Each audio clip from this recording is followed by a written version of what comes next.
आमच्या लहानपणी ना आम्ही आजोबांकडे जाऊन हट्ट करायचो गोष्टीसाठी आणि आजोबांनी एक गोष्ट सांगितली होती. आजोबा म्हणायला लागले, "चला मी तुम्हाला माझीच गोष्ट सांगतो. शाळेत असताना ना डब्बा विसरून गेलो होतो आणि आजच्या बच्चा माझे चांगले मित्र होते. आजच्याने थोडंसं खायला दिलं, बच्च्याने थोडंसं खायला दिलं आणि माझं पोटच भरलं." असं म्हटल्यानंतर आम्ही खळखळून हसायचो. असंच काहीसं आपल्या मैत्रिणींचा ग्रुप असला की होतं. काही-काही गोष्टी न मागता सुद्धा मिळतात. तर भोगी दिवशी काय झालं होतं, एका मैत्रिणीने बाजरी दिली होती दुसऱ्या मैत्रिणीकडे. तिने ती तिच्या घरगुती चक्कीवरती दळून ते पीठ तिसऱ्या मैत्रिणीने सगळ्यांमध्ये वाटलं होतं आणि मस्त आम्ही ती बाजरीची भाकरी आणि भोगीची भाजी तयार करून खाल्ली होती.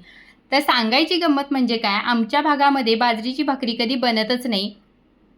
कारण आम्ही बनवतो ज्वारी तांदळाची मिक्स भाकरी किंवा तांदळाच्या पिठाची भाकरी, नाचणीची भाकरी. तर आम्ही भोगी दिवशी भोगीची भाजी आणि ही बाजरीची भाकरी मस्त एन्जॉय केली. ती सुद्धा आमच्या आजच्या बच्च्या मैत्रिणींच्या ग्रुपमुळे. तर त्या सर्वांचे धन्यवाद.